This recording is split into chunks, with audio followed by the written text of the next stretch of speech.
Hello guys, আজকে আমি টাঙ্গাইল জেলার মির্জাপুর থানার গুড়াই গ্রামে চলে আসছি।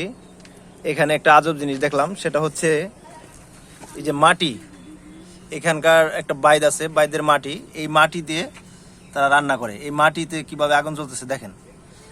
এটা আসলে দেখলে আপনারা বিশ্বাস করতে পারবেন না, আমি না দেখলে বিশ্বাস করতাম না কখনো। এই যে অটোমেটিক এই যে মাটি জ্বলতেছে, এই যে মাটি, তারা এই মাটিতে রান্না করে। আসলে এটা বিশ্বাসযোগ্য নয়, তবু বিশ্বাস করলাম আজকে।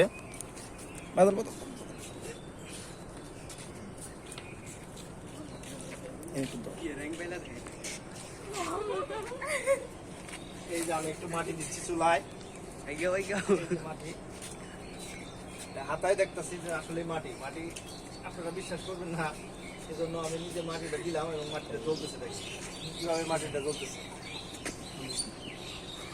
কিন্তু আপনারা এসে দেখতে পারেন এই জায়গাটায়। না, এটা কিন্তু সত্য একটা ঘটনা, এটা কোনো মিথ্যা ঘটনা নয়।